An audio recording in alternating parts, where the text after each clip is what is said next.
Hi, I'm State Representative Aaron Bernstine. I'm here at the 101st Farm Show here in Harrisburg, Pennsylvania with Secretary Redding. Secretary, it is an honor to be here Yeah, today. the honor's mine. Thank you. Great to see you. Absolutely, sir. I'm so excited to be here.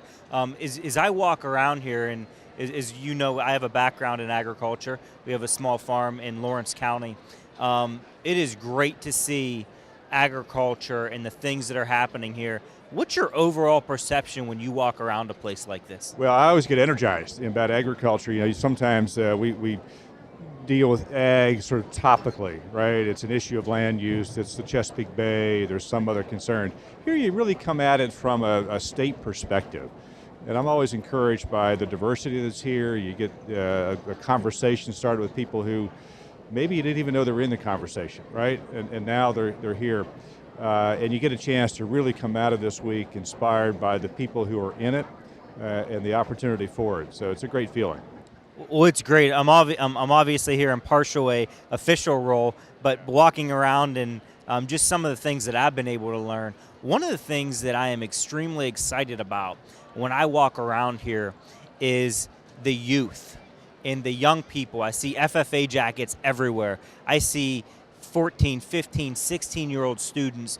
Talk about, in Pennsylvania, what the Department of Agriculture can do, what the legislature can do, and what I can do individually as well in order to encourage young people to become more involved in agriculture. Yeah, it's a great question, right? So we can get caught up in how to tell the story of agriculture, but at the end of the day, it's a people story. And those are in it, but you know, if we really want to say, hey, we're starting a new century in Farm Show, which we are, how do you sustain that? You do it with people who want to get into that business and stay in the business. So it's a great conversation to have. We're lucky in Pennsylvania to have 150 schools with ag science programs.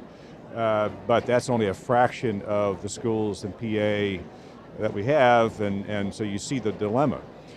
If you have the school that has the ag science program, for those students, they have at least some introduction to agriculture.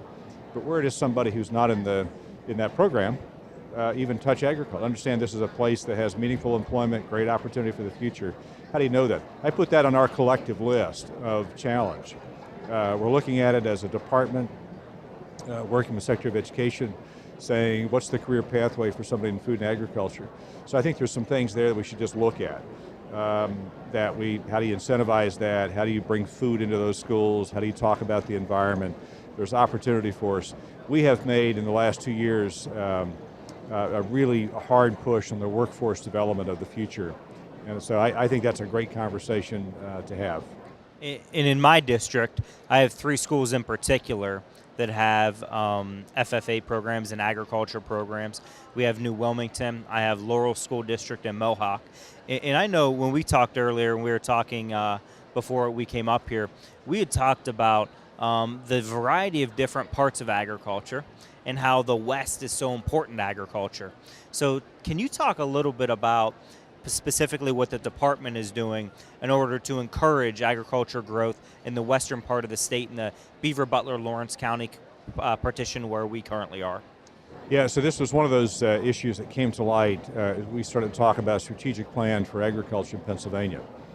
And we had a very direct question out of some of the county commissioners in the western part of the state to say, hey, a great idea, but don't forget we're out here. Right? Because we have a tendency to be missed in conversation. People know us by a couple of industry sectors, but they forget about just sort of the scope and scale of agriculture and how significant it is to them, from a tax base, from a job base. So that was a good reminder as we venture into the conversation about what does agriculture look like in the state, is that as a conversation needs to take us west. We think it's got great potential.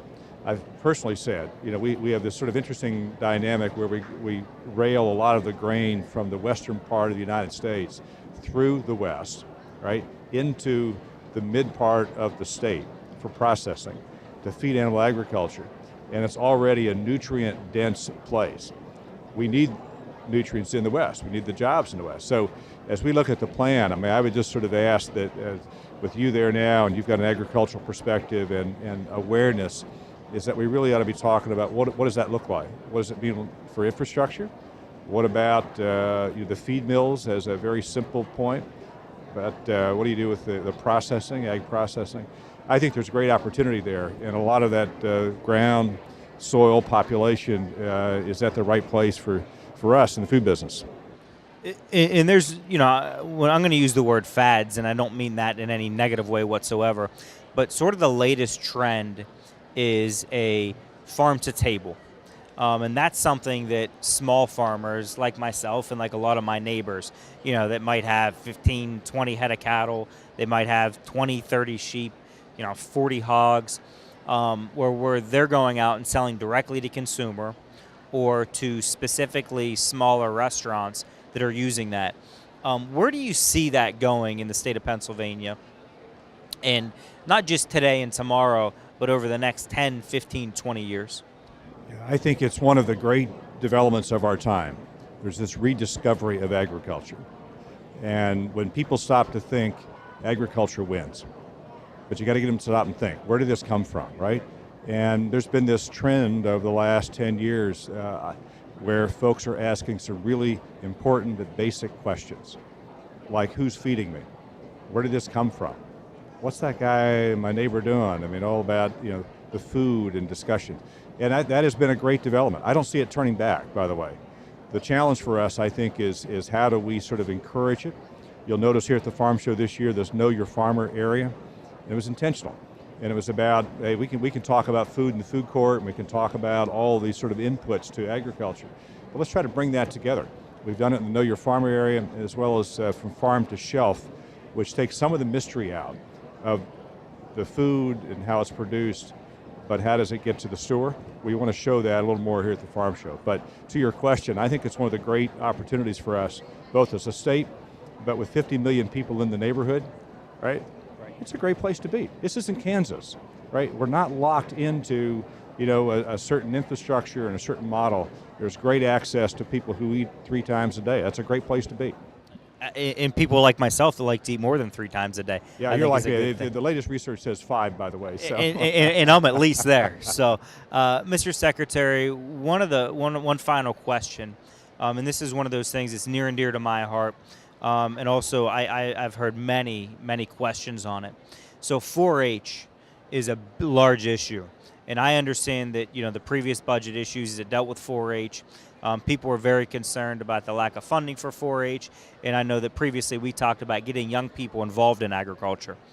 What can we do together, working collectively together, whether that's a legislature and the governor, you and I, the whole group of people, in order to make sure that we have strong 4-H programs that will then translate into those FFA members, that then translate into people being in agriculture, to make sure that we have good, solid food sources here in the state of Pennsylvania? Yeah, so I think there's a couple of things, and this is coming out of the experience of the last 2 years, right, where we bumped into these challenges of how do you fund this and what's important.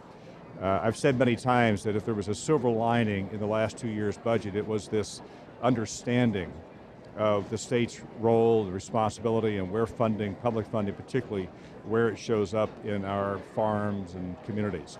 And we did that through the last 2 budgets. There were folks, and I can tell you, that had no idea that there was actually a public investment made in cooperative extension locally, and particularly 4-H and FFA Club. No appreciation for that. That's changed now. And I appreciate you, you've got a history with it, and that's a great place for us to start. I think from a program standpoint, one, and I've said this to Extension, is they also have to help us tell that story, right? They need to help find those connections and make the case as to why the little bit of money the state puts into this, quite honestly, leverages and acts as sort of the yeast, right, to raise the public investment in counties and federal funds and even private dollars. Two, you have to be contemporary too, and making sure that what they're teaching in the extension and researching in extension is contemporary. Is it really addressing a public issue of today? Let's talk about that.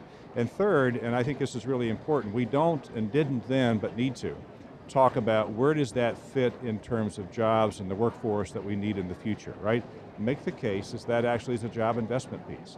So I think we can do that. We obviously need to have it funded, support it, encourage that both at the General Assembly and the administration, and then continue to tell that story about why is it important to have a land grant mission at all, but also how does that really solve the problems we're facing in the larger society. Absolutely. Mr. Secretary, I can't thank you enough, not only for this time today, but the hard work that you're putting in your advocacy on behalf of folks in agriculture. We have a lot of them in Beaver, Butler, and Lawrence County. I am really excited to work with you moving forward for the next 2 years and moving and beyond that, as well as having you out into our area for a farmers event, for people to come and meet you and understand what you're all about. Yeah, listen, I look forward to the conversations we'll have over the next, this season, budget season, but also the next years, and just really thinking about how do we really honor the history of agriculture in your region, but also bring it with us as we look at the future of agriculture in Pennsylvania. So thank you for that. Absolutely. Thank you so much, Mr. Secretary. Pleasure's mine. Thank you.